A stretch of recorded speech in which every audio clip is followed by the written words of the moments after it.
बालाघाट में नशा मुक्ति समिति की महिलाओं ने चाय नाश्ते की दुकान से अवैध शराब पकड़ी।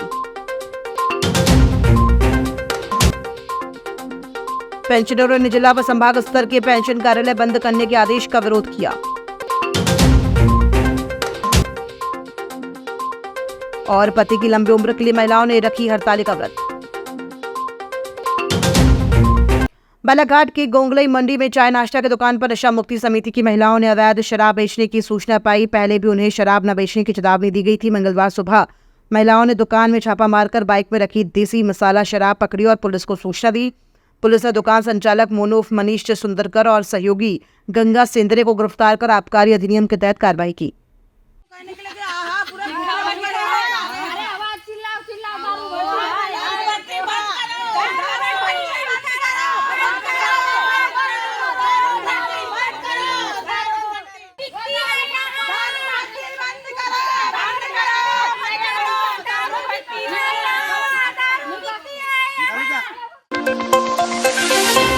बालाघाट के प्रमुख पेंशनर्स एसोसिएशन ने राज्य सरकार के आदेश पर आपत्ति जताई, जिसमें जिला व संभागीय पेंशन कार्यालयों को बंद कर भोपाल में केंद्रित करने का निर्णय लिया गया है। मंगलवार को संगठन ने मुख्यमंत्री व मुख्य सचिव के नाम कलेक्टर को ज्ञापन सौंपकर इस आदेश पर तत्काल रोक लगाने और अन्य लंबित मांगों को पूरा करने की मांग की। पदाधिकारियों ने बताया कि कर्मचारियों को पेंशन संबंधी काम के लिए भोपाल जाना पड़ेगा, जिससे पेंशनरों को कठिनाई होगी। हिंदू मान्यता अनुसार हरतालिका का तीज व्रत रखने के लिए गौर निकाल बाजे गाजे के साथ हाथों में पूजा की थाली लेकर नदी और नाले पहुंचकर माता पार्वती और भगवान शिव की विधि विधान से पूजा अर्चना की जाती है। हिंदू मान्यता अनुसार इस व्रत को करने वाली सुहागन महिलाओं को अखंड सौभाग्य की प्राप्ति होती है। वहीं ये त्योहार का महत्व है। सुहागन महिला अपने पति की लंबी उम्र के लिए निर्जला व्रत रखती है। उपवास का समापन अगले दिन सूर्योदय के बाद किया जाता है। सुहागन महिलाओं के अलावा कुंवारी कन्या भी इस व्रत को रखती हैं। कहा जाता है कि कुंवारी कन्या इस व्रत को रखती हैं तो उन्हें भविष्य में अच्छे वर की प्राप्ति होती है।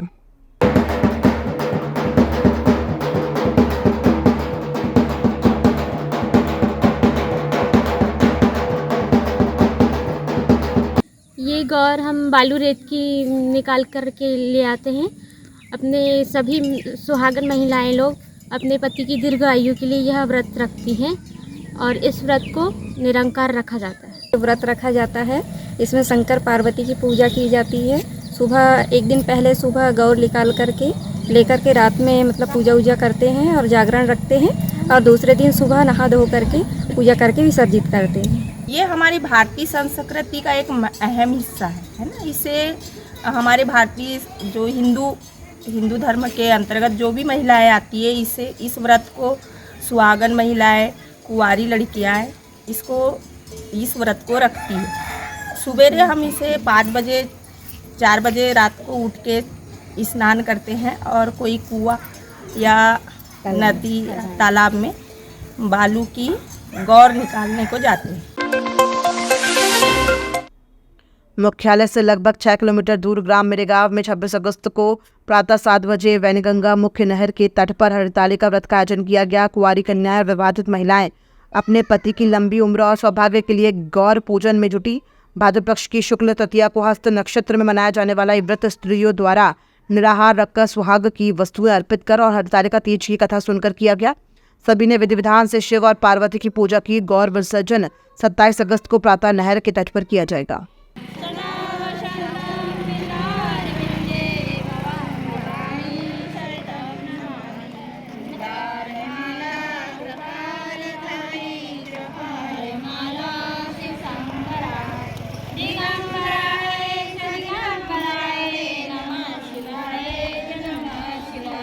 त्वमेव माता च पिता त्वमेव बन्धुः त्वमेव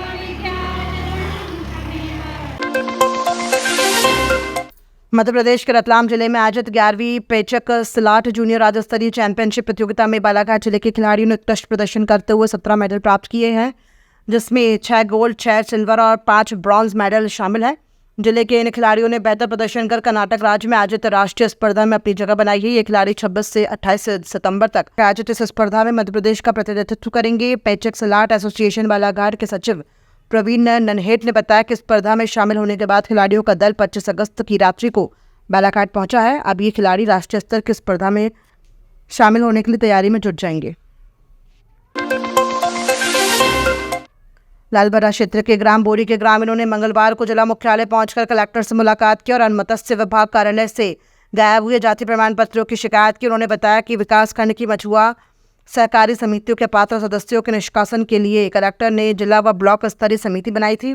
सभी ग्रामीणों ने अपने जाति प्रमाण पत्र जमा कर दिए हैं, लेकिन जांच के दौरान 2 दर्जन प्रमाण पत्र गायब पाए गए। ग्रामीणों ने जांच को पक्षपातपूर्ण बताया और मांग की है कि दोषियों पर कार्रवाई की जाए और उनके प्रमाण पत्र लौटाए जाए।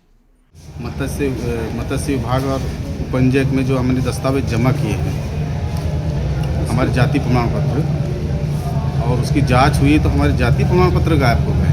अच्छा, आपके जाति प्रमाण पत्र गायब हो गए? हाँ, हमारे टीम हो गए। कितने लोगों के गायब हो गए? कम से कम भी ज़्यादा नहीं तो 20-25 लोगों के गायब करती है। अच्छा, किसने किया? विभाग ने किया? किसने किया? विभाग, मत्स्य विभाग। उसके बाद भी दिया गया है। साथ में ये हुआ है कि इनके द्वारा, धीमर समाज के द्वारा जो जाति प्रमाण पत्र जमा किए गए थे वो अब लिस्ट में वह नहीं पाए जा रहे हैं। अच्छा, ये बताया जा रहा है कि लिस्ट में नहीं है, जबकि इनके पास एक रिसीविंग भी है जो बताती है कि इनके द्वारा जाति प्रमाण पत्र और अपनी पूरी दस्तावेज जमा किए गए थे। मामला ये है कि ये निष्कासन के लिए जांच गठित की गई थी। इसमें जिसके जाति प्रमाण पत्र और दस्तावेज नहीं होते तो वो बाहर कर दिया जाता है। तो ये मत्स्य विभाग द्वारा बनी बनाई एक जाल है, जिसके द्वारा अन्य जाति वर्ग के लोग जिनकी जो सामान्य वर्ग में आते हैं उनको वहाँ पर रखा जाए और ढीमर समाज के लोगों को बाहर किया जाए। ऐसा मत्स्य विभाग उसमें सहयोग कर रहा है। ग्रामीण थाना नवेगांव ने मंगलवार को सट्टा खिलाने वाले 3 सटोरियों को गिरफ्तार किया। इन सटोरियों का जुलूस निकालकर थाना क्षेत्र में भ्रमण कराया। पुलिस ने सटोरियों को उन स्थानों पर लेकर गई जहां वे सट्टा पट्टी लिखने का कार्य करते थे। तीनों ही सटोरियों को न्यायालय में पेश किया गया, जहां से उन्हें जेल भिजवा दिया गया है। थाना प्रभारी अमित अग्रवाल के अनुसार क्षेत्र में सट्टा खिलाए जाने की सूचना मिल रही थी। सूचना के आधार पर 3 सटोरियों को गिरफ्तार किया गया, जिनमें शुभम गोखले, अविनाश गोखले सहित एक अन्य शामिल है। सटोरियों के पास से 4200 रुपये नकदी जब्त किए गए हैं। शुभम और अविनाश दोनों भाई हैं। दोनों सटोरियों के खिलाफ सट्टा व जुआ के मामले में पहले से अपराध दर्ज है।